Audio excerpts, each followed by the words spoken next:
श्री माँ की अनुकंपा और प्रेम और वात्सल्य के परिणाम स्वरूप श्री माता जी की इच्छा से 11th वर्कशॉप ऑन अटेंशन का कार्यक्रम जयपुर में रखा गया है। बहुत ही सुंदर वेन्यू है ये। इस होटल का नाम है फोर्ट,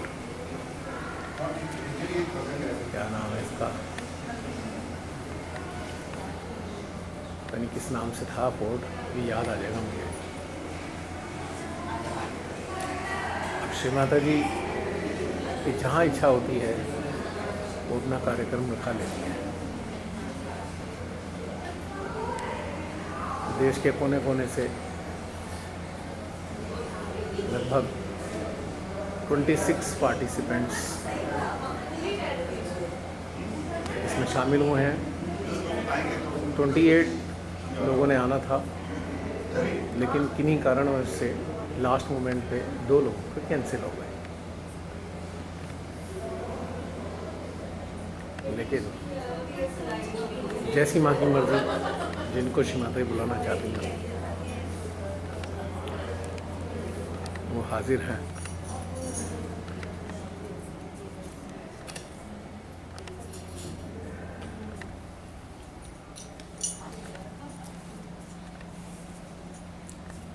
अटेंडेंस लगा रहा हूँ।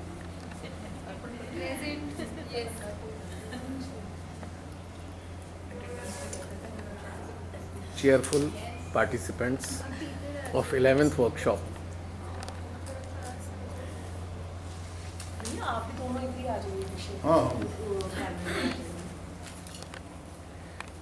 भैया को सेंटर याद आ रहा है इस वक्त, एक्चुअली एहसास हो रहा है सेंटर में है और जो उनका काम है वो कर रहे हैं।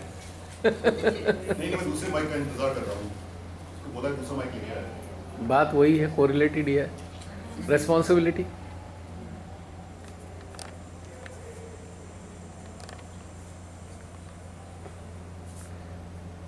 श्री माता जी जैसे ये दिया जल रहा है, सबके हृदयों में ज्ञान का दीपक ऐसे ही जलाए रखिएगा। इस प्रकाश की आज के संसार को बहुत आवश्यकता है। हृदय में जो दीपक होता है उसके प्रकाश की। चारों ओर अंधकार है और प्रकाशित दीपकों की बहुत सख्त आवश्यकता है इस वक्त।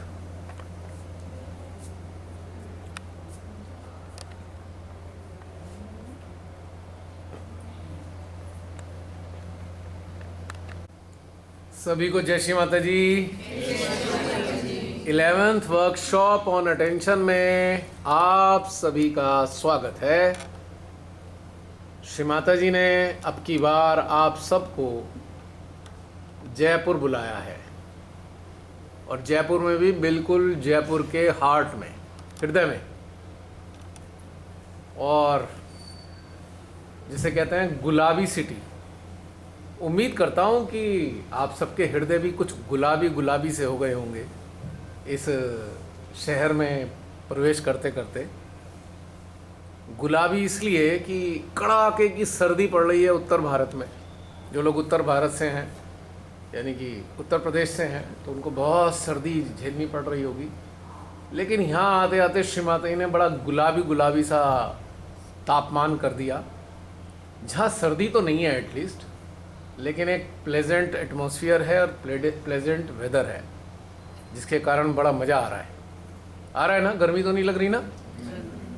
ऐसा महसूस हो रहा है कि जैसे जब घर से चलना हुआ था सुबह, तो रात्रि में शायद 3 डिग्री टेम्परेचर था, और सुबह जब गाड़ी स्टार्ट की तो 7 डिग्री टेम्परेचर गाड़ी बता रही थी।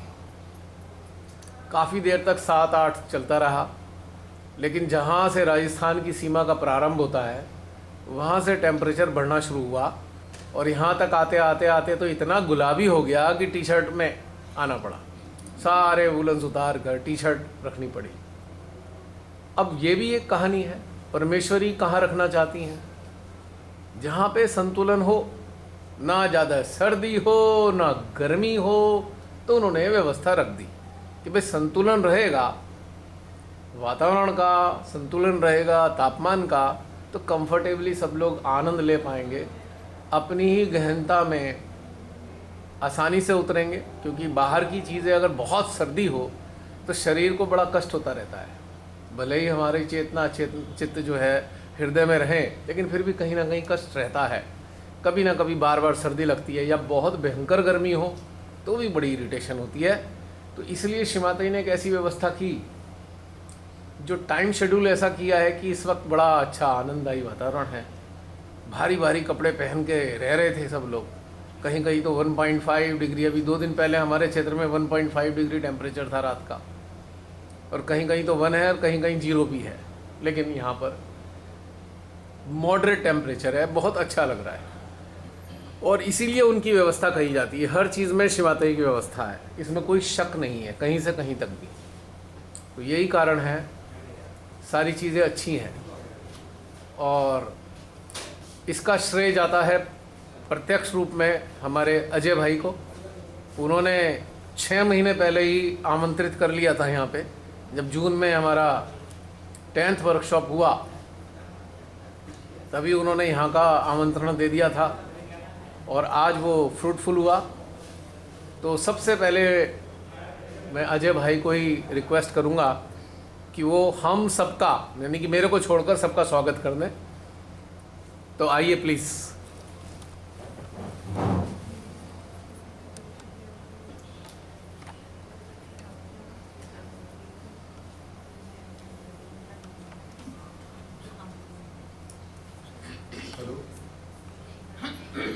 हेलो, जय श्री माता जी।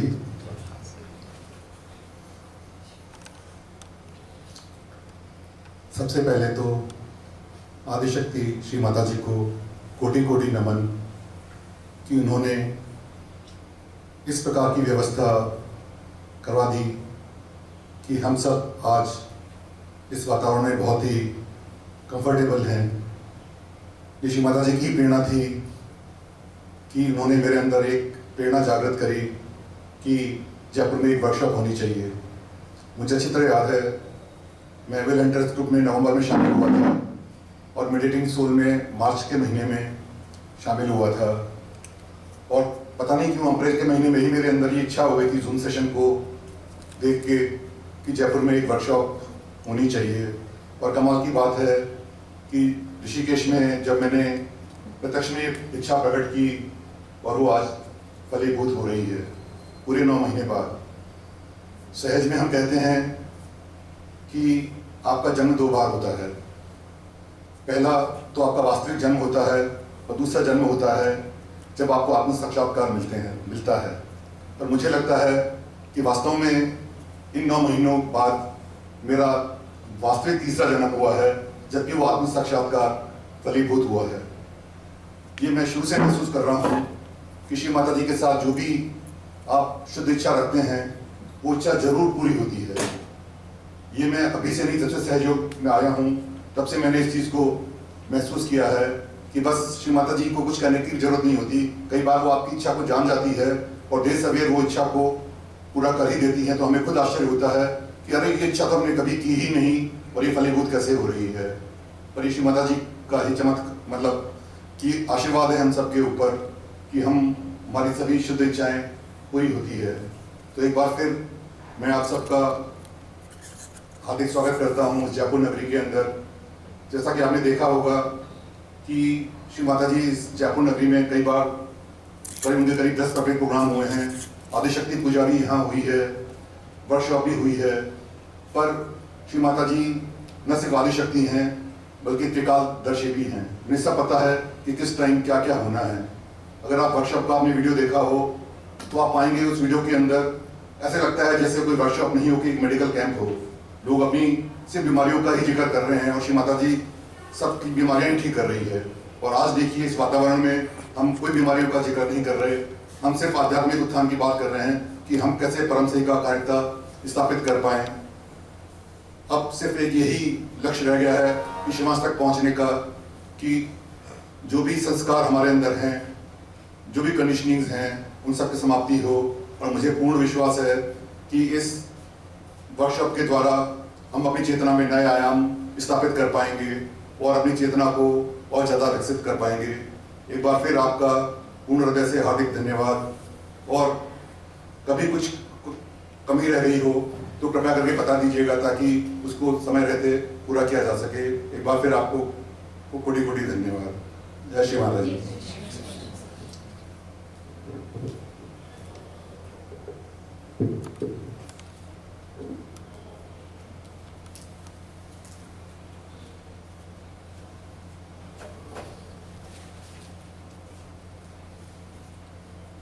जैसा कि सदा से हम लोग करते आते हैं,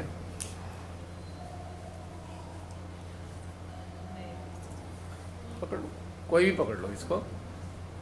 जैसा भी हम सदा से करते आते हैं कि जब भी शुरुआत होती है, ये फर्स्ट सेशन जो हमारा होता है इंट्रोडक्टरी सेशन होता है कि जो लोग जुड़े हैं नए हों तो उनकी पहले प्राथमिकता होगी, जो पुराने हैं उनकी सेकंड टाइम पे प्राथमिकता होगी, सेकंड प्रायोरिटी पे। तो सब अपना अपना परिचय, अपनी बातें सबके सामने रखेंगे, क्यों आए, कैसे आए, क्या कारण था, इंस्पिरेशन क्या थी इसके पीछे, क्योंकि ये अलग हटके है थोड़ा। भाई सहयोग तो आप सभी सारी यही हैं और आज से थोड़ी हैं, कई सालों से हैं, लेकिन इस विशेष प्रोग्राम में आने का मकसद क्या है, क्या प्रेरणा ऐसी रही है जिसमें जो आपके हृदय में ये चीज़ आई और आप इतनी दूर अपने स्थानों से, काफ़ी दूर दूर से आए हैं। साथ में मैं ये भी चाहूँगा कि आप लोग अपने स्थान भी बताएं कि कहाँ कहाँ से आए हैं। परिचय का मतलब यही होता है ना, एक तो परिचय अपना नाम के साथ में, दूसरा स्थान का, तीसरा मोटिव क्यों आए हैं। ये तीन चीज़ें ज़रूर आप शेयर कीजिएगा, क्योंकि ये सारी प्रेरणाएं जो आपकी हैं, आपके हृदय से फूटती हैं, पता नहीं हज़ारों लोगों को प्रेरणाएं देती हैं। YouTube पर इतने सारे कमेंट आते रहते हैं समय समय पे, और फिर इतने सारे आप लोग वहीं से ही जुड़ कर इधर आते हैं। उसके पीछे जो प्रेरणाएं होती हैं उसका हमें जानना बहुत ज़रूरी है। ठीक है, सेशन की शुरुआत होने से पहले एक बार श्री माता जी का क्या लेंगे, महामंत्र। आज लेना पड़ जाएगा भैया, आज बहुत कुछ ऐसा हुआ है वैसे तो हम हमेशा ही लेते हैं, लेकिन आज हम विशेष तौर से जो महामंत्र लें तो इस मंत्र में पूरे जयपुर के ऊपर हमारा टेंशन होना चाहिए। जैसे कि हम सबके बिहाफ पर, सबके लिए इस महामंत्र को लेने जा रहे हैं। ठीक है,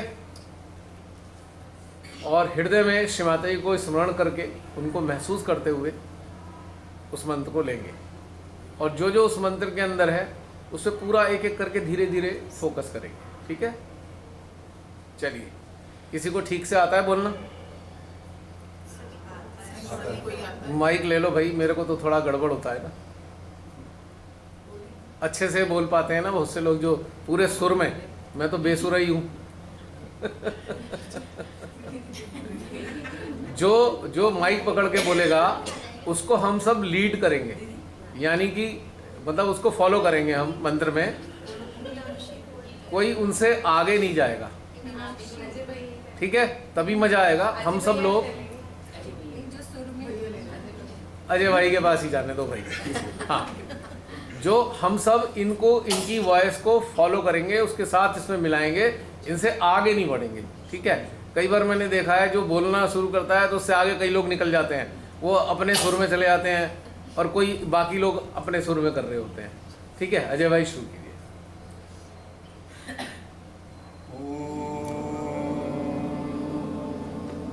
त्वमेव साक्षात् श्री आदिशक्ति माताजी श्री निर्मला देवी नमो नमः।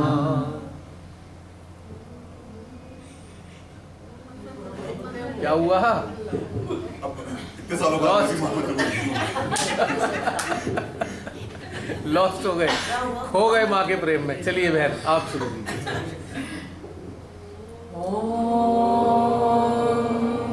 तमेव साक्षात् श्री महालक्ष्मी महासरस्वती महाकाली त्रिगुणात्मिका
निर्मला देव्यै नमो नमः।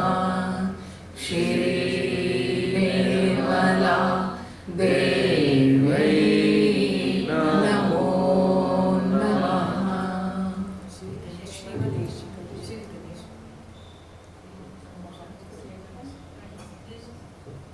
ॐ त्वमेव साक्षात् श्री गणेश साक्षात् श्री आदिशक्ति माताजी श्री निर्मला देव्यै नमो नमः।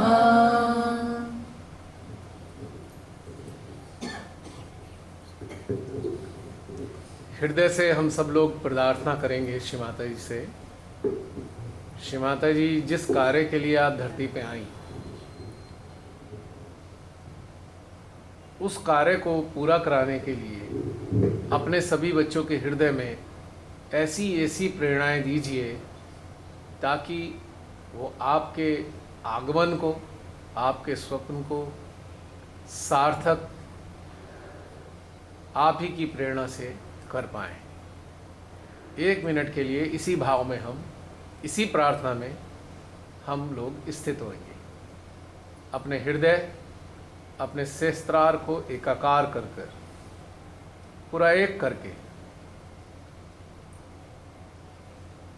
सहस्त्रार और हृदय की ऊर्जा 2 नदियों की भांति है जिनका संगम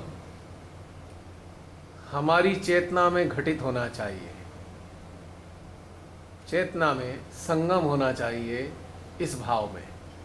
हृदय की ऊर्जा, सहस्त्रार की ऊर्जा का संगम हमारी चेतना में।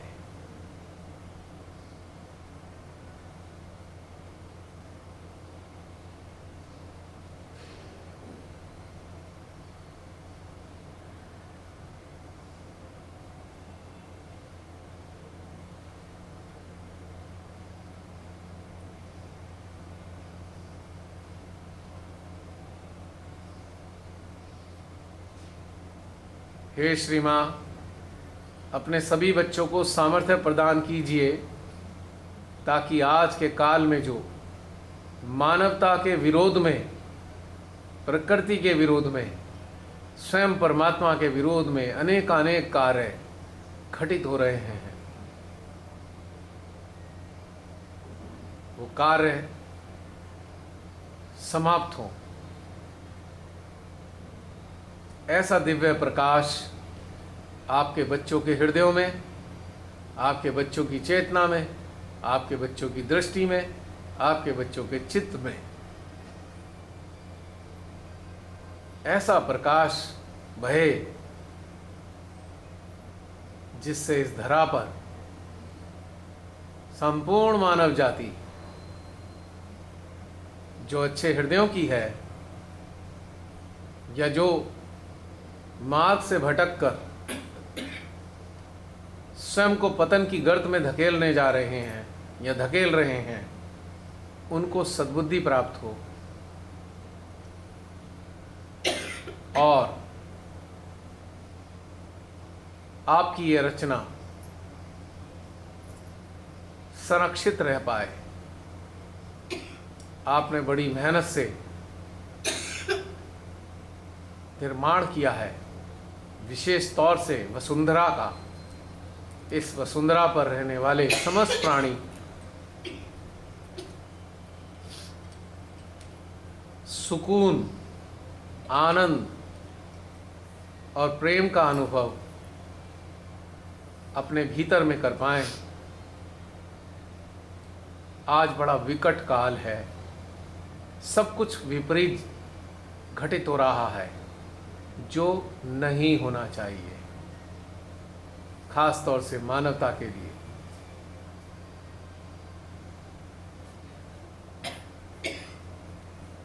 जो घटनाक्रम चारों तरफ घटित हो रहा है उसको देखकर हृदय अत्यंत पीड़ित हो जाता है।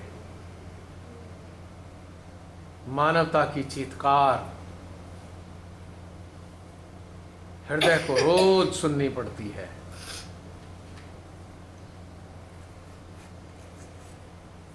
मानवता का क्रंदन जीवात्मा को आहत कर रहा है। हे मां, अपनी कृपा मानव जाति पर बनाए रखिएगा।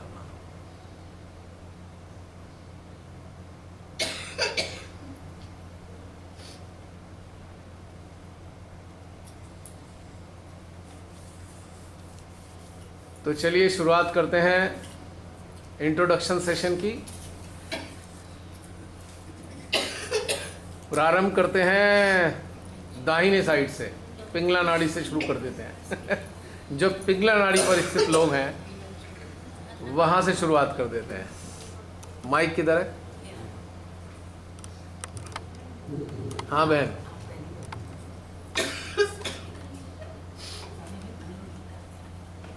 जय श्री माता जी सबको। थोड़ा पास रख के बोलिएगा जिससे आवाज़ अच्छी आएगी, इसमें भी रिकॉर्ड हो जाएगी। जय श्री माता जी आप सबको और माँ के श्री चरणों में मेरा कोटि कोटि नमन। मेरा नाम हेमा है और मैं लखनऊ से आई हूँ। रियलाइजेशन तो पहले काफ़ी साल पहले मिला था, मगर उतना नहीं पता था। 17 से मैं 2017 से ही मैं लगभग ध्यान में अवसर हुई हूँ। तो ध्यान में आगे बढ़ने जैसे सेंटर जाते थे शुरुआत में कुछ समय, किसी कारणवश में दूर होने के, घर से दूर होने के सेंटर जाने में प्रॉब्लम हुई। तो मैंने अपनी सिस्टर से कहा कि मैं जा नहीं सकती, बात करती माँ से। मतलब मेन तो माँ से ही मैं प्रार्थना करती रहती थी कि माँ मैं ध्यान में कैसे आगे बढ़ूँ। मैं सामूहिकता के बिना आपने कहा है कि आगे नहीं बढ़ सकते, तो मैं कैसे आगे बढ़ूँगी ध्यान में।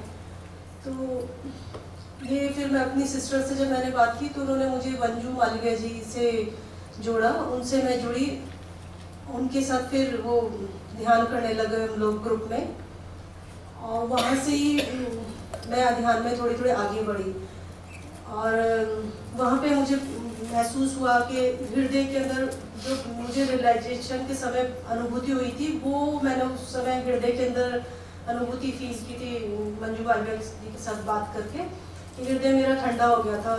वो सब मैंने रियलाइजेशन जब हुआ मेरा, तब वो मैंने माँ के प्रेम को महसूस करा था हृदय में जैसा। फिर धीरे धीरे हम आगे बढ़ा और मैं ये सोचती थी चित्त से कैसे कार्य होता है। माँ के उसमें बताते थे माँ का अमृतवाणी में कि चित्त से कार्य करो, तो समझ नहीं आता था कैसे चित्त से कार्य करें। तो ग्रुप में हम जुड़े ध्यान में, तो समझ में आया चित्त से ऐसे कार्य होता है। फिर उसमें गीता जी, सुनीता जी, मंजू जी, हम लोग और भी लोग थे ग्रुप में ध्यान करते थे।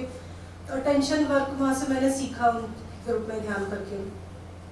और उसी में अटेंशन वर्क जब एक दूसरे पे करते थे तो उसी में मुझे महसूस हुआ कि मैंने जब गीता जी पर अटेंशन, जैसे बाद में ग्रुप से ध्यान करने के बाद में जब हम अकेले बैठ के ध्यान करते थे तो उसके बाद अटेंशन वर्क करती थी मैं। तो मैंने जब गीता जी पर अटेंशन डाला, चित्त से हृदय सहस्त्रार से जुड़ के और चित्त से अटेंशन डाला आत्मा से प्रार्थना करके, तो मेरी कुंडलिनी उठ के ऊपर आई। तो मैंने अलग अनुभूति फील की। फिर उसके बाद में एक बार सुनीता गुप्ता जी पे उन पे अटेंशन डाला तो मेरा हृदय चक्र खुला। मुझे नहीं समझ में आया था कि एकदम हृदय इतना तेज धक धक धक धक करने लगा। मैं डर गई, माँ मुझसे कोई गलती होगी, क्षमा करना था। फिर मैंने ग्रुप में शेयर किया तो उन्होंने बोला कि नहीं आपका हृदय खुल गया। ऐसे ही मैंने आगे सीखा। तो ऐसे ही ये लोग, हम लोग फिर रात के समय ध्यान करते थे। तो रात का 9 साढ़े 9 बजे था। तो मैंने गीता जी को कॉल किया कि आज ध्यान नहीं करे क्या।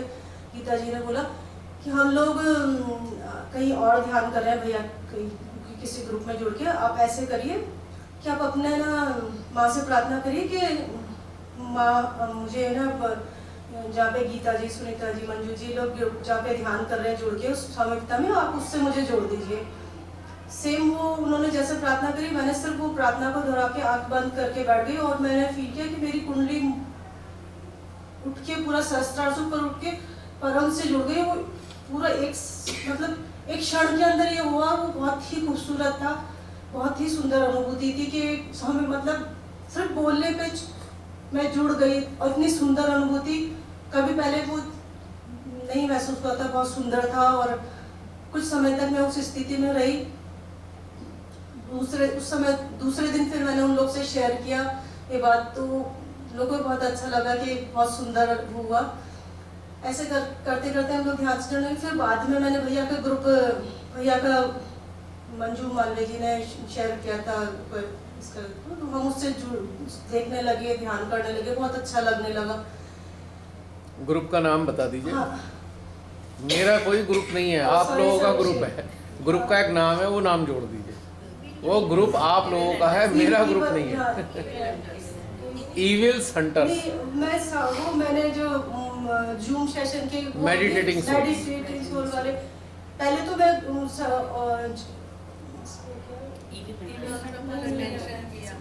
एक ग्रुप जो वर्कशॉप जो वाले ग्रुप्स होते हैं, हाँ वर्कशॉप वाले, हाँ, और जूम वाले जो सेशन होते थे वो मैं यूट्यूब पे देखती रहती थी, तो मुझे बहुत अच्छा लगता था। उसमें ध्यान करने पे बहुत सुंदर स्थिति बनती थी, बहुत ही अच्छी सुंदर, मतलब निर्विचारिता और एकदम बहुत सुंदर स्थिति बनती थी।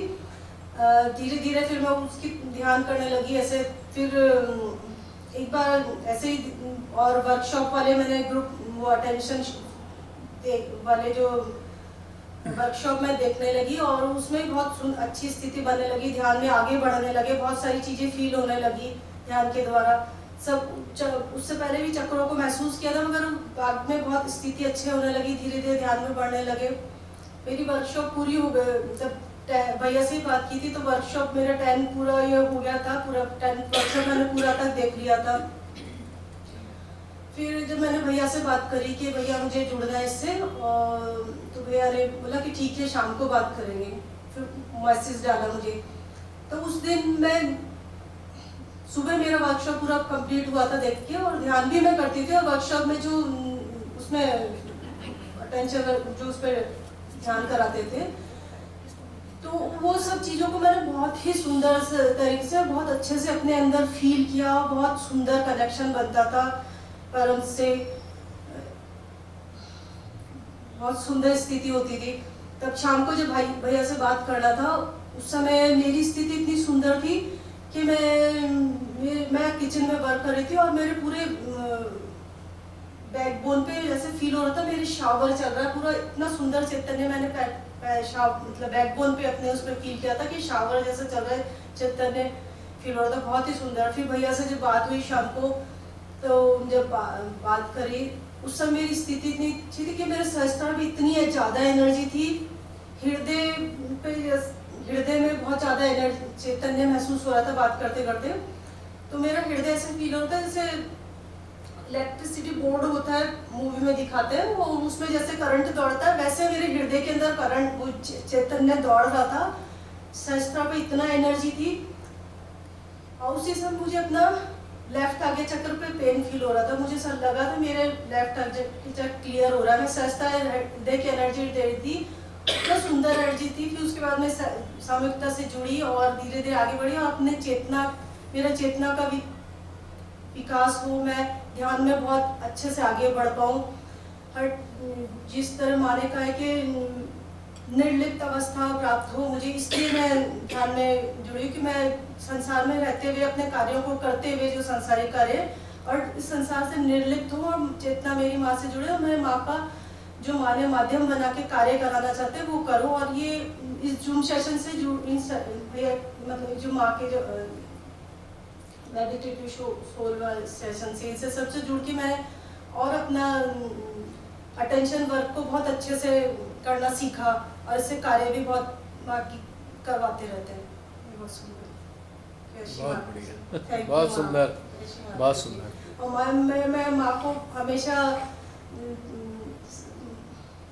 थैंक देती हूँ कि माँ ने मुझे इतनी सुंदर सामूहिकता से जोड़ा। और उसको जब भी जब भी सेशन होता है जूम पे, तो वो ध्यान के द्वारा एनर्जी इतनी हृदय सहस्त्र में इतनी ज़्यादा एनर्जी होती है कि वो पूरे समय वो फील होता रहता है। यहाँ पे भी हम आए तो वो एनर्जी को मैं सहस्त्रार में लगातार अपने फील कर रही हूँ, हृदय सहस्त्रार में बहुत चैतन्य से वो एनर्जी को फील कर पा रहे हैं, बहुत सुंदर।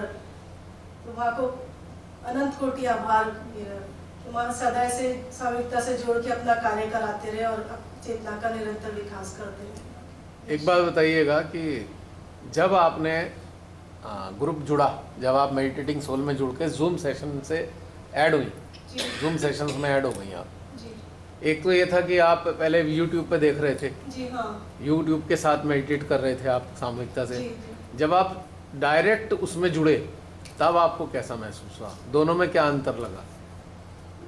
उसमें एनर्जी मेरी बढ़ गई काफी। एनर्जी और बढ़ गई। उससे पहले जैसे थे वो 2 दिन पहले जैसे जूम सेशन से जुड़े थे आपके इसमें जूम सेशन में, उससे दो दिन पहले की शायद 2 दिन पहले की बात है कि मैं ध्यान सुन रही थी यूट्यूब वाला सेशन भाई उसके अंदर, तो मैं अपना वर्क काम कर रही थी और मैं सुन रही थी, तो उसमें था कि ना खुली आंखों से ध्यान करने का, कि खुली आंखों से आप ध्यान करें।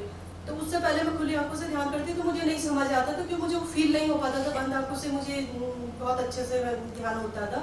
उस समय मैंने खुली आंखों से ध्यान करा, सहस्त्रार हृदय उसमें तो एनर्जी थी, फिर विशुद्धि आ गया, उसको भी मैंने खुली आंखों से महसूस करा और ध्यान करके बहुत सुंदर अनुभूति थी, वो बहुत ही अच्छा था। उससे पहले मैं प्रैक्टिस करती थी मगर नहीं फील होता था, उस समय मैंने सबको फील करा सब एक साथ, बहुत सुंदर था और एनर्जी का लेवल बहुत बढ़ गया उसके बाद से काफ़ी।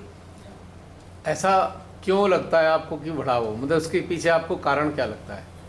क्योंकि सबकी सामूहिकता के एनर्जी लेवल के कारण वो एनर्जी लेवल बढ़ा। पर सामूहिकता तो पहले भी मिल रही थी आपको यूट्यूब पे।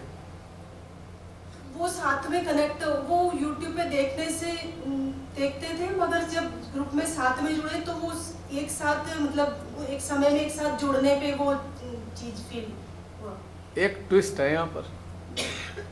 ट्विस्ट ये है कि अगर हम वीडियोस को मात्र देख रहे हैं, एनर्जी तो मिलेगी, जी लेकिन एनर्जी जैसे हम डायरेक्ट हम जूम किसी भी, जैसे इस सामूहिकता में आप सह शरीर हैं, इस वक्त मौजूद हैं, तो अब ज़्यादा बढ़ती महसूस हो रही है। उसके पीछे कारण यह है कि हम उस वक्त एक तरीके से फिल्म की तरह देख रहे हैं या सुन रहे हैं, इस कारण से डेफिसिट है।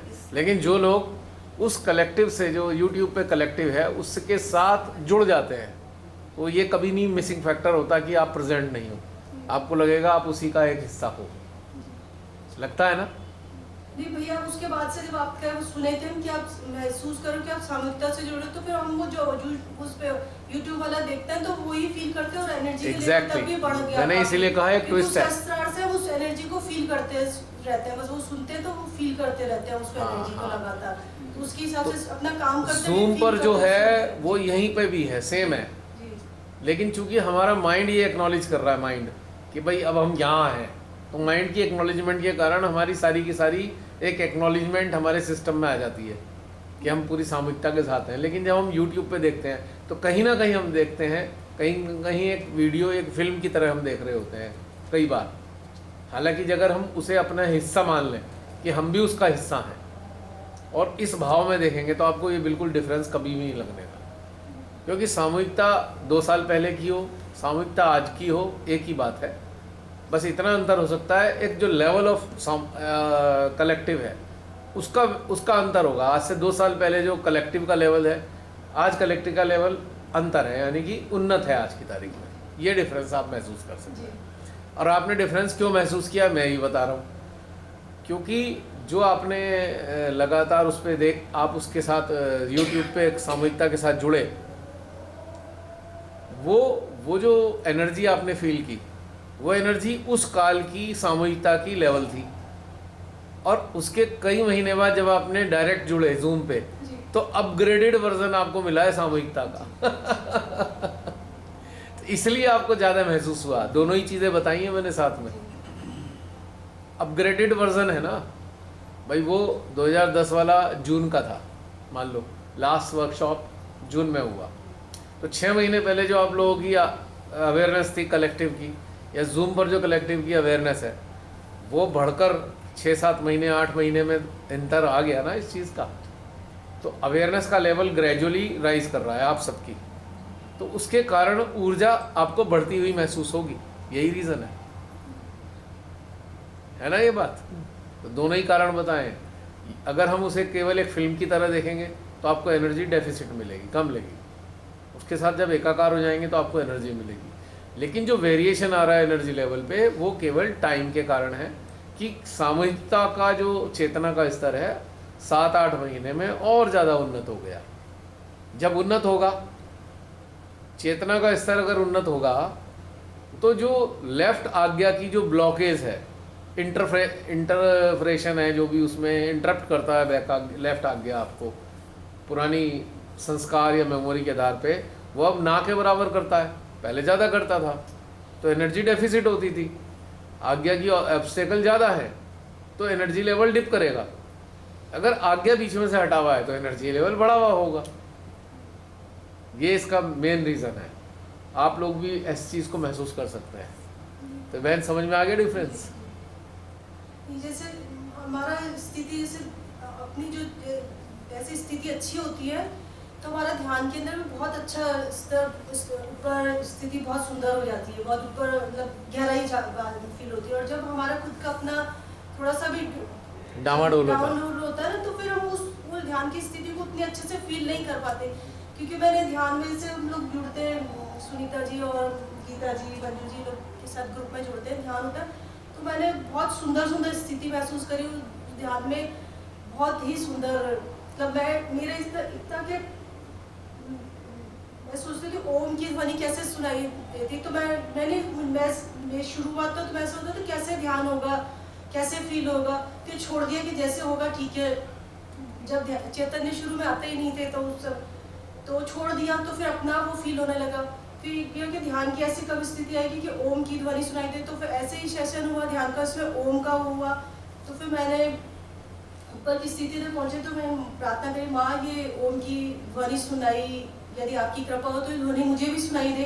तो मैंने उसको फील करा और उसको ऊपर भी परम से जुड़ने पे फील किया। फिर उसके बाद में वो राइट हृदय पे अपने फील किया और बहुत सुंदर। फिर वो स्थिति कई दिनों तक बनती रही कि ऐसे होता रहा, बहुत सुंदर। तो ये कि हमें अपने आप को स्थिर रखना है परिस्थितियों में, मतलब नहीं डगमगाना। अभी मैं डगमगा जाती हूँ, मगर पहले से बहुत बेटर है मेरा। कि अब ये होता फंसती हूँ तो फिर हटती हूँ कि नहीं इसमें नहीं फंसना, जाने तो जा रहा है।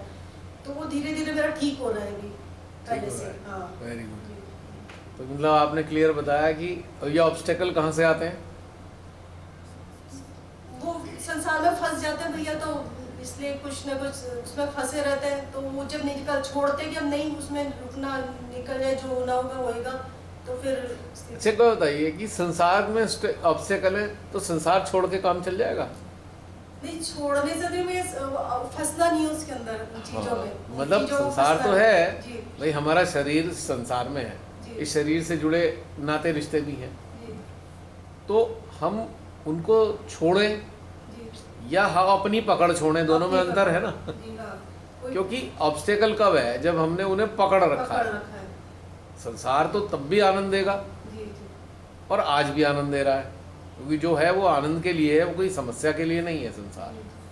लेकिन सांसारिकता को हम पकड़ लेते हैं। संसार तो सही है जो चारों तरफ है, पर हम क्यों पकड़ रहे हैं उसको?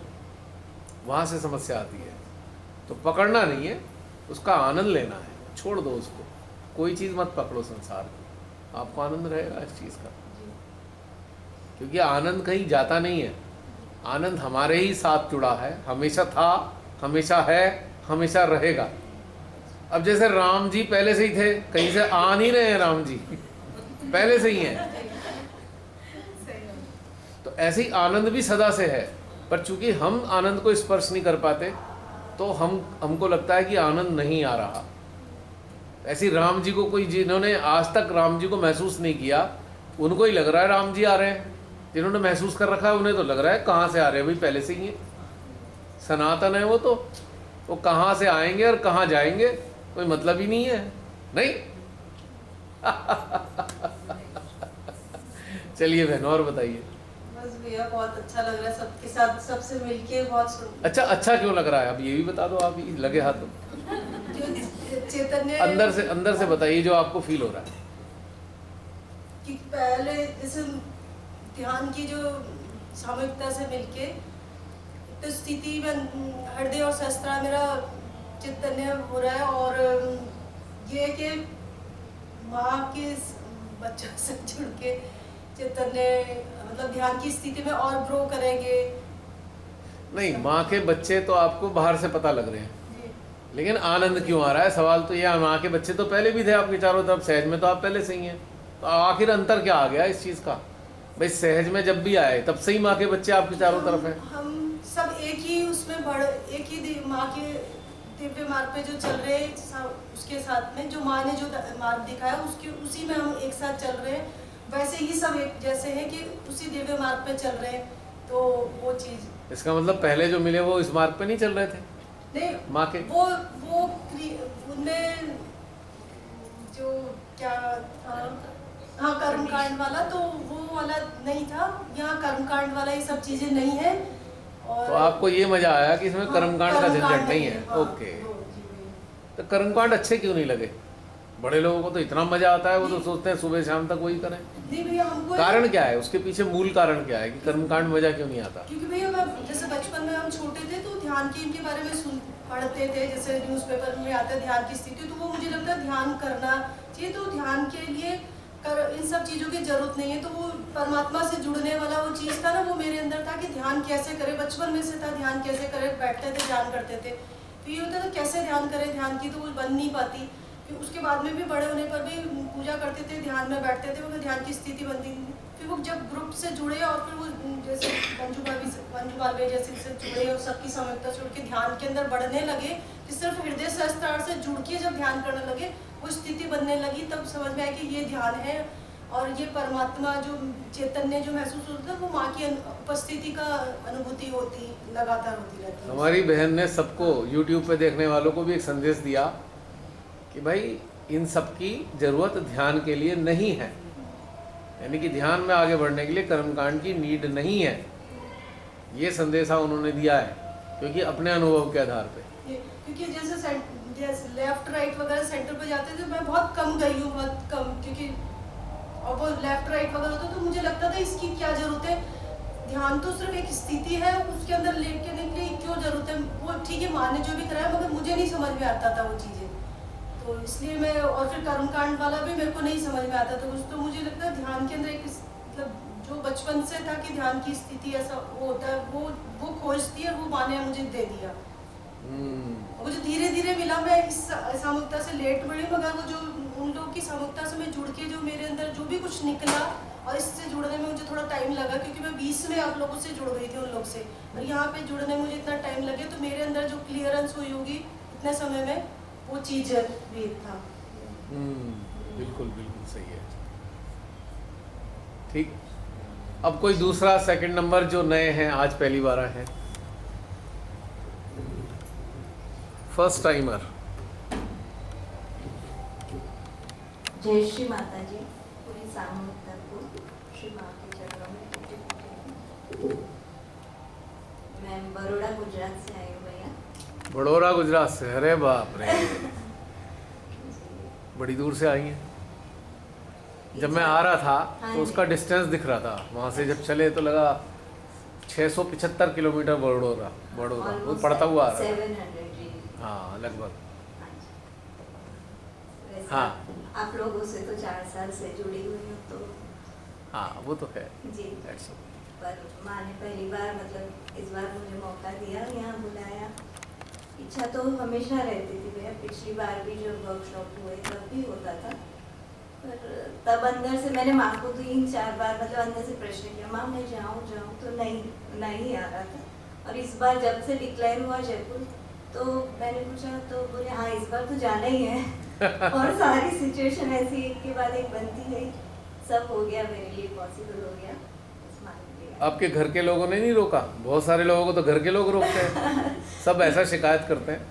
इतना आसान हो गया सारी चीजें भैया, नहीं तो मुश्किल होता है। मेरा घर में कुछ ना कुछ ऐसा चलता है कि मैं कहीं एक दिन के लिए भी बाहर जाऊं तो थोड़ा डिफिकल्ट रहता है। और माँ ने इस बार सारा कुछ इतना अच्छे से सब कुछ सेट हो गया, और टिकट का भी कंफर्मेशन का डाउट था तो वो भी कल हो गया, तो बस हम लोग पहुँच गए भैया। चलिए बढ़िया है। यही अंदर से दिल ने बोला था कि बस इस बार है जाना है, तो और माने रास्ते सारे को आई हूँ कि बस ये सब सामूहिकता को मतलब ज़ूम पे तो देखते हैं, पर एक इच्छा थी कि हाँ सबको मिलना है, वो आनंद अभी मैं मेरे हृदय में। अच्छा ये बताइए, मिलने का मन क्यों करता है? तो अंदर से क्यों आता है सबसे मिलें? ये अंदर से बताइए, अंदर से, हार्ट से। मिले इसलिए कि भैया इतने मतलब क्या बोले शुद्ध हृदय बोलूं कि इतनी उच्च चेतना है, तो इतना अच्छा मौका एक साथ सबको मिलना, वो एक था, एक इच्छा हो रही थी भैया। सूक्ष्म रूप से तो सबके साथ जुड़े रहते हैं, पर एक वो माहौल, एक वो क्या बोलूं, वो महसूस करना था एक बार कैसा है वर्कशॉप में, क्या होता है। तो क्या पाया आपने? अभी तो शुरुआत हो रही है। बहुत बहुत खुश भी आई हूँ तब से, सहस्रार हृदय एकदम इतनी ऊर्जा बढ़ी हुई है। घर याद आ रहा है? बिल्कुल नहीं। दिखाना घर वालों को भी, ये सुनना, वो सुनेंगे। उनको पता है कि ये भूली जाती है, वो लोग 4 साल से देख ही रहे हैं कि ये जब ध्यान करती है तो सबको भूल जाती है। पर उन्हें कष्ट होता है आपसे? नहीं, मुझे तो नहीं लग रहा कष्ट हो रहा होगा। नहीं लग क्योंकि रहा। मैं मेरी सारी रिस्पॉन्सिबिलिटी अच्छे से कर लेती हूँ भैया। ओके। संसार अच्छे से मतलब जो निभाना है वो निभा रही हूँ, और मेरे अंदर की यात्रा अलग से चल रही है और निरंतर चल रही है। इससे एक आप बीच में इंटरप्शन करूँगा मैं थोड़ा। जी जी। इससे हमारी बहन एक संदेश दे रही हैं। सहजियों को बहुत शिकायत होती है, अरे हमारे वो घर वाले ये वो। तो बहन ने हमें क्या संदेश दिया? यदि हम अपनी जिम्मेदारी अच्छे से निभा रहे हैं तो कोई घर का इंसान आपको रोकेगा नहीं। बिल्कुल। जब घर के लोगों की सुविधाएं या जो भी ऐसी चीज़ें हैं उनमें अगर कमी आएगी तो उन्हें शिकायत होगी आपसे। तो बहन का संदेश बड़ा स्पष्ट है सहजियों को। सहजियों के 99% अक्सर ऐसे सहजी कंप्लेन करते हैं जो अकेले सहज में हैं अपने घर में। तो सबका एक ही होता है, भैया वो हमारे घर में ये वो लेफ़्ट साइड वाले हैं, वो तांत्रिक को फॉलो करते हैं, वो कुगुरु को फॉलो करते हैं। मेरे समझ नहीं आता, चाहे कुगुरु हो कुछ भी हो, आप अगर मॉडल हो, आप अगर उनकी किसी चीज़ की दिक्कत नहीं कर रहे, अरेंजमेंट करके आ रहे हो सारी व्यवस्था, तो मैं नहीं समझता कोई रोकेगा। रोकते उनके ही घर के लोग हैं जिनको ये इनसिक्योरिटी हो जाए, कहीं ऐसा तो नहीं भाई ये साधु सन्यासी हो के हमें छोड़ के चले जाएं। केवल उनके घर वालों को कष्ट होता है और किसी को कष्ट नहीं होता। मैं आपको क्लियर बता रहा हूँ। तो हमारी बहन से मैंने जब प्रश्न किया कि घर के लोग तो नहीं रोकते, तो उन्होंने एक कितनी अच्छी बात बताई, यदि आप अपनी जिम्मेदारी पूरी करते हो तो कोई आपको बीच में बाधा नहीं बनने वाला। उनकी जो रिक्वायरमेंट है, उनकी रिक्वायरमेंट घर के लोगों की, चाहे कोई कितने भी घर के लोग हों, बच्चा हो, बड़ा हो, पति हो, पत्नी हो, सास ससुर, जो भी वॉटेवर, तो उनकी अगर हर एक की एक स्पेसिफिक रिक्वायरमेंट है और अगर संभव है आप पूरे से पूरा कर रहे हो तो नबडी विल स्टॉप यू। ये सब बहानेबाजी होती है, वो कुगुरु को फॉलो करता है, ये उसको फॉलो करता है, वो ये है, वो ये सब बेकार बातें हैं। सारा खेल है आपकी रिस्पॉन्सिबिलिटीज़ का। उनको ये इनसिक्योरिटी अगर हो गई, अगर वो असुरक्षित महसूस करने लगे कहीं हमें ना छोड़ दे, हमारी इन सब चीज़ों का क्या होगा, तो ही वो बीच में बाधा बनेंगे घर के लोग, वरना बाधा बिल्कुल नहीं बन सकते किसी भी कीमत पे। तो इसके लिए हमें एक साधारण तरीके से हमें अपने अंदर झांक के देखना चाहिए कि रोकने का कारण क्या है।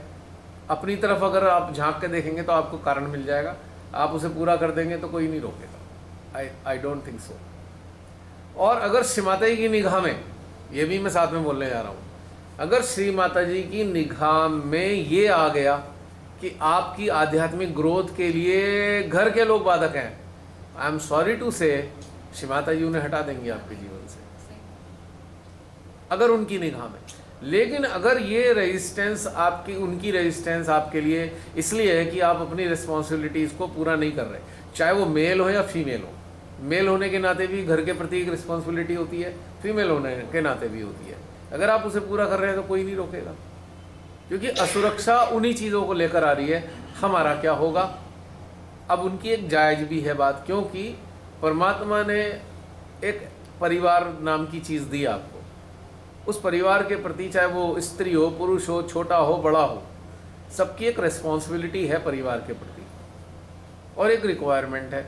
बहुत से लोग कहते हैं भाई ये बहुत ख़राब इंसान है, तो उनकी बहुत सारी ऐसी चीज़ों को वो ब्लॉक कर देते हैं जो नहीं करनी चाहिए। देखिए, हमारा संबंध आत्मा से है, जीवात्मा से है, चेतना से है, ठीक है, और परमात्मा से है। ये जो देह है, इस देह पे अधिकार है सराउंडिंग के लोगों का, जो रिश्तेदार रिश्ते के रूप में हमसे जुड़े। ये जो शरीर है, ये भगवान ने हमें इसलिए दिया, इस शरीर से उन लोगों के लिए वो सब कर सकें हम जो परिवार के परिजनों के रूप में हमें दिए गए हैं। उनको विमुख करके, उनको कष्ट देकर कि उनकी आवश्यकताओं की अगर पूर्ति नहीं कर रहे हम, तो हमारा मतलब कोई चीज़ सार्थक नहीं होगी। क्योंकि अगर हम अपनी देह से अटैच हैं, तभी हम उस देह की सेवा, उस देह से हम उनकी सेवा नहीं करना चाहते या सर्विस नहीं देना चाहते इस देह के ज़रिए, क्योंकि हम अपनी देह से अटैच हैं। हम कहते नहीं ये देह मेरी है, सच्चाई में देह हमारी है नहीं। परमेश्वरी ने हमें इस्तेमाल करने के लिए दी है, इट इज़ फॉर यूज़। यह शरीर इस्तेमाल करने के लिए दिया है, जैसे गाड़ी होती है, अब गाड़ी को इस्तेमाल करने के लिए दिया। अगर हम उससे अटैच हो जाएं तो क्या होगा, नहीं नहीं नहीं ये तो मेरी शरीर है, तो या मैं नहीं करना है, मेरे को शरीर से नहीं करना तुम्हारे लिए, क्योंकि वो गलत है, इट इज़ अगेंस्ट।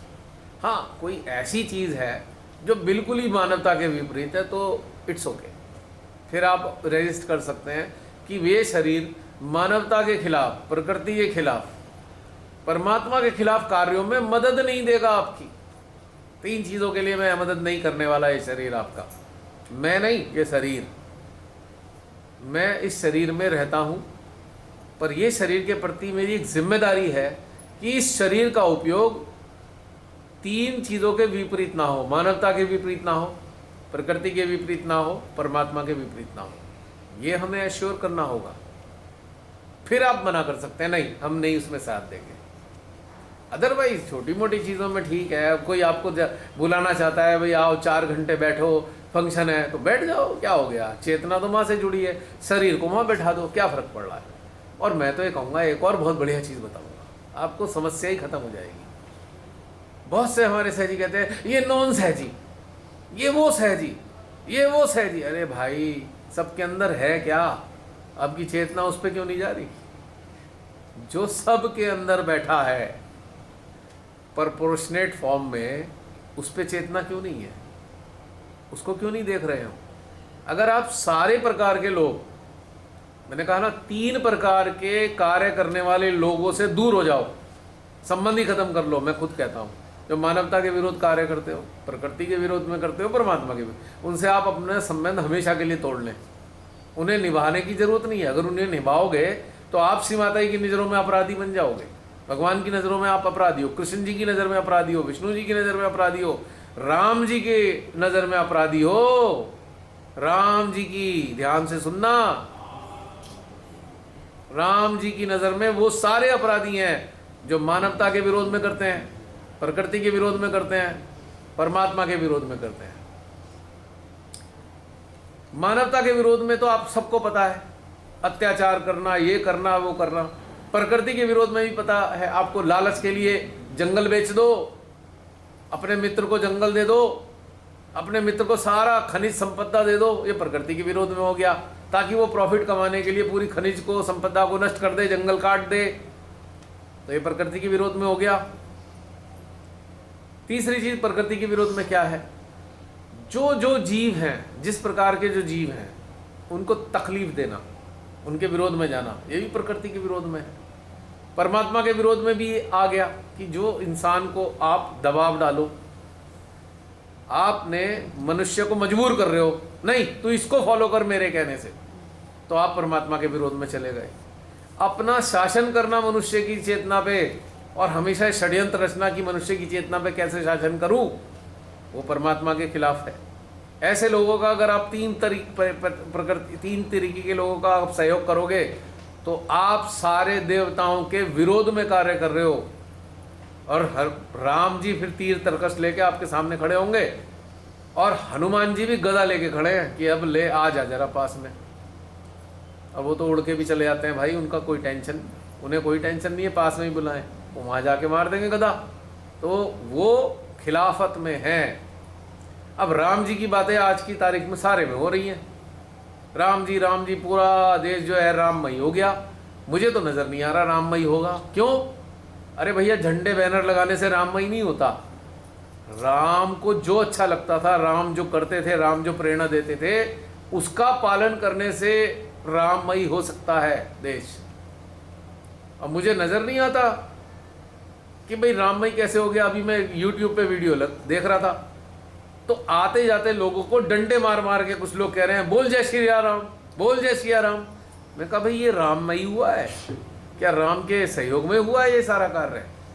कोई ये हरकतें राम जी को पसंद आने वाली हैं क्या? डंडे मार के बुलवा रहे हो जय श्री राम बोल। क्या राम जी ने ऐसा किया? तो मतलब क्या बात हो गई भाई? राम जी तो कर रहे हैं, लेकिन राम जी ने जो हमें शिक्षा दी, क्या हम उसका पालन करते हैं शिक्षा का? राम जी ने तो मानवता को बचाने के लिए राक्षसों का अंत किया। आज लोग राक्षसों के साथ खड़े हैं जो मानवता को नष्ट कर रहे हैं, और राम जी का इस्तेमाल कर रहे हैं। राम जी क्या खुश हो जाएंगे इससे? नहीं हो सकते ना। तभी तो आजकल पोस्टर दिख रहे हैं लाल लाल आंखों वाले राम जी के और लाल लाल आंखों वाले हनुमान जी के। क्योंकि राम जी की लाल आंखें इसलिए हो रही हैं कि उन्हीं के जो प्रेरणा है, उनके अगेंस्ट में मनुष्य काम कर रहा है, मानवता का हनन कर रहा है। आजकल उनको कितना गुस्सा आ रहा है कि मेरे नाम पे तुम मानवता को नष्ट कर रहे हो, लोगों को जबरन बुलवा रहे हो डंडे मार मार के जय श्री राम बोल।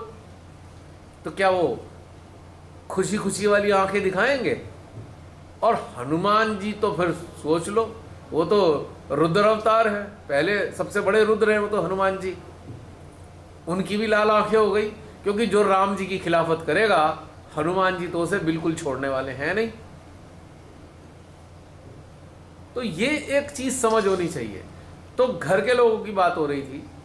अगर घर के लोग भी ये तीन चीजों के विरोध में हैं, और अगर आप उनके साथ खड़े हो, तो सारा आपके ऊपर देवताओं के सारे अस्त्र शस्त्र आपके ऊपर ही चलने वाले हैं। अन्यथा इन तीन चीजों के अलावा पारिवारिक सदस्यों को बड़े प्रेम के साथ जितना कर सको आप आराम से आप उन्हें निभा लो। और बहन ने कहा ना, कर्तव्य पालन एक ऐसी चीज है जिसकी कोई काट तो है नहीं इस धरती पे। अपने तरीके से जो कर पाते हैं, आप आगे पीछे का एडजस्टमेंट कर सकते हैं। अब जैसे कि कोई इसे कहेगा अब हम कैसे करें, हमारे घर में तो सबको गर्म खाना खाने की आदत है। अब हम तो यहाँ 2-3 दिन के लिए आ गए, उन्हें गर्म खाना कैसे मिलेगा? तो भाई ऐसा अरेंजमेंट हो जाए भाई, चलो 2-4 दिन में तो कोई दिक्कत नहीं। अब कभी पिकनिक पे जाते हैं, कहीं 5-6 दिन घूमने जाते हैं, तब भी तो गर्म खाना कई बार नहीं मिलता ना, पैक लंच मिल जाता है। तो ठीक है, ऐसी व्यवस्था पीछे से हो जाए कि चलो भाई यहाँ से हो जाए, 2-4 जगह फ़ोन करके ऑर्डर दे दो, कुछ दिन के लिए वो होम डिलीवरी वाले सिस्टम से काम चल जाएगा। 2-4 दिन में तो कोई आफत नहीं आती। और ऐसा भी सोच सकते हैं, अगर हम ही बीमार पड़ जाएं करने वाले, तो ठीक है, तब भी तो मैनेज हो जाता है ना घर के लोगों का। लेकिन ये कंडीशनिंग है, नहीं जी वो तो घर का गर्म खाना ही खाएंगे, इट इज़ ए कंडीशनिंग। अगर आप हो तो गर्म खाना खिला दो, नहीं हो तो क्या, कभी कभार आगे पीछे से मंगा के भी खा सकते हैं। वैसे भी आजकल सबको पार्टियों का तो बड़ा शौक पड़ा हुआ है, पार्टियां बहुत चलती हैं। अब तो जोमेटो बड़ा फेमस हो रहा है आजकल, जोमेटो और पता नहीं कौन कौन से हैं, स्वेगी हैं, कितने सारे हैं। एक फ़ोन करो टक से 10 मिनट में आपके पास खाना आ जाता है।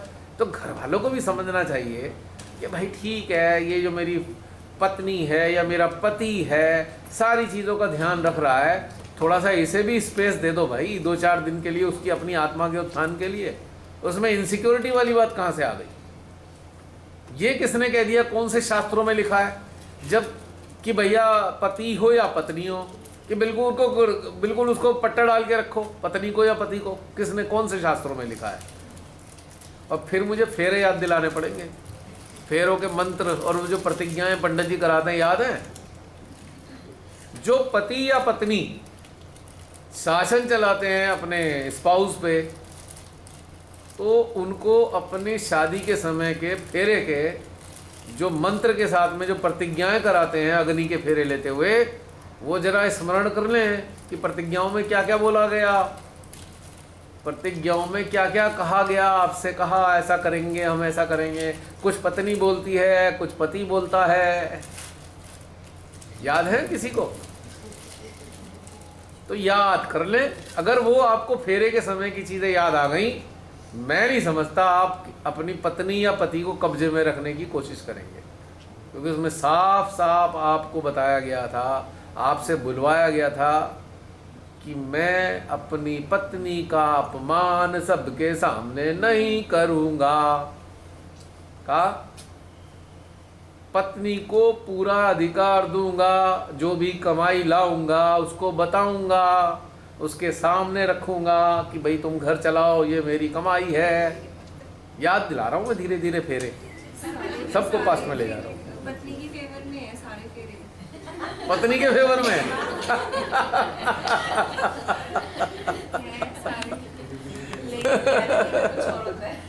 मीनाक्षी, ये तो बहुत बढ़िया बात है। सारे पत्नी के फेवर में है, क्यों बताओ? फेरों में सारे जो वादे कराए जाते हैं पत्नी के फेवर में क्यों है? शक्ति है, वो वही सब चलाएगी, सब चीजें तो सब सही चलेगी। क्योंकि पत्नी 4 रिश्ते एक साथ निभाती है। 4 रिश्ते एक साथ निभाती है। पुरुष नहीं निभा पाता एक साथ सारे रिश्ते। सही। किसी की बेटी है, जहाँ से आई है उस परिवार की इज्जत का ख्याल रखती है कि मेरे साथ साथ मेरे परिवार की पूरी रिस्पेक्ट हो, पहली चीज़। दूसरी चीज़, मेरा परिवार जहाँ से आई हूँ, जहाँ मैंने जन्म लिया, उन तक ऐसी कोई बात ना पहुँचे जिससे कि मेरे परिवार के सदस्य मेरे इस परिवार के खिलाफ 2 शब्द भी बोल पाएँ। ये मेरी रिस्पॉन्सिबिलिटी बनती है कि मैं ऐसे संदेश मेरे अपने मायके में जाएं जहाँ पे मेरा ससुराल का सम्मान बना रहे। दूसरी जिम्मेदारी बहू होने के नाते। तीसरा रिश्ता बहन का। भाई अगर है तो ठीक है, वरना हो सकता है देवर हो, वो भी भाई है और वो भी भाई है, दोनों की इज्जत बराबर बनी रहे। 3 रिश्ते हो गए। पहला रिश्ता बेटी का, दूसरा बहू का, तीसरा बहन का, और चौथा क्या हुआ? माता।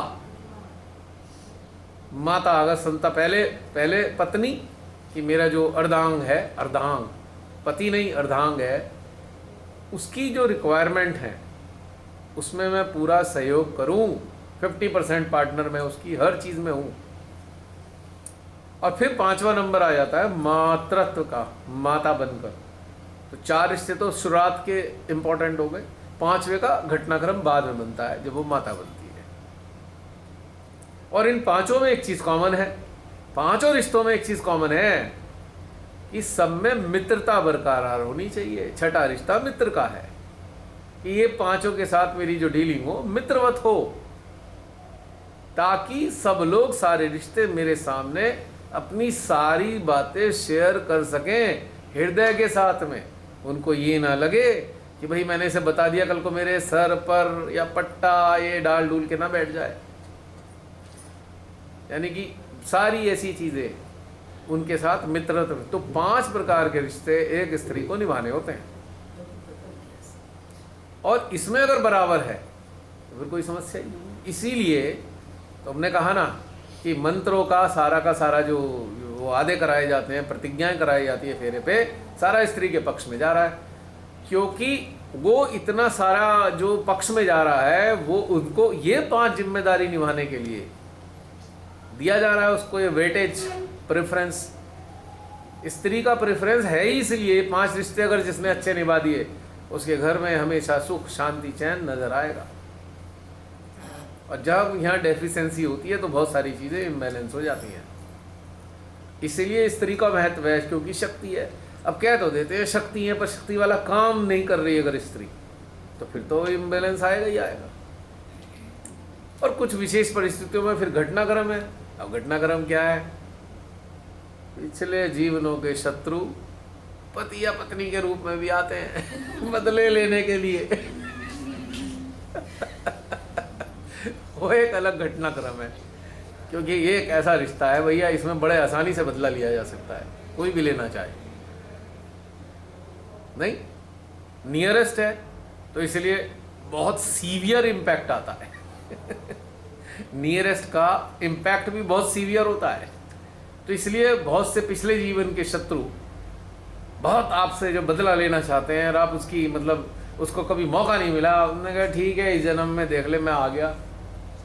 और कई बार ऐसा होता है भैया, पूरी जिंदगी पूरी दुश्मनी चलती है, पूरी जिंदगी। ऐसा भी केस है।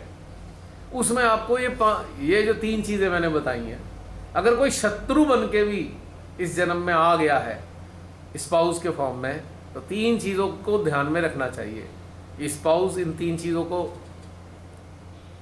को कर रहा है तो फिर डिस्टेंस तो बनाना ही पड़ेगा, कोई रास्ता नहीं है फिर इसके अलावा। फिर सामाजिकता और ये नाते रिश्ते निभाने का कोई पॉइंट नहीं है। अगर एक माता का बेटा लालच में आकर पैसे के आतंकवादी बन जाए तो क्या माता अपने मातृत्व को रख पाएगी? और माता से बड़ा रिश्ता तो शायद कोई होता ही नहीं। रख पाएगी? नहीं रख पाएगी ना। अगर कोई माँ होगी उसे तुरंत अपने जीवन से हटा देगी और सरकार से कहेगी इसे गिरफ्तार कर लो, इसे जेल में डाल दो। लेकिन अगर वो लोभी होगी, वो हर हाल में उसे बचाने की कोशिश करेगी, भैया ऐसे सज़ा ना मिले, चाहे कुछ भी झूठ फरेब करना पड़े, झूठे एविडेंस भी जुटाना पड़े, उसे बचाने की कोशिश करेगी, क्योंकि उसे अटैचमेंट भयंकर है। और वो फिर वो माता ही नहीं है एक्चुअली, उसे हम कहेंगे कुमाता। कुमाता। जो आतंकवादियों को पनाह दे कौन है? जो बलात्कारियों को पनाह दे वो कौन है? कुमाता। किसी बच्ची का बलात्कार कर दिया किसी लड़के ने और माँ उसे बचाने की लगी हुई है, तो माँ कहाँ से हो गई? हुई तो शत्रु है वो। तो सबसे बड़ी शत्रु उस बच्चे की है। अगर सजा मिलके थोड़ी उसे सद्बुद्धि भी मिलती, पर वो तो अब नहीं आने की, क्योंकि माँ साथ है उसके कुकर्मों में साथ दे रही है।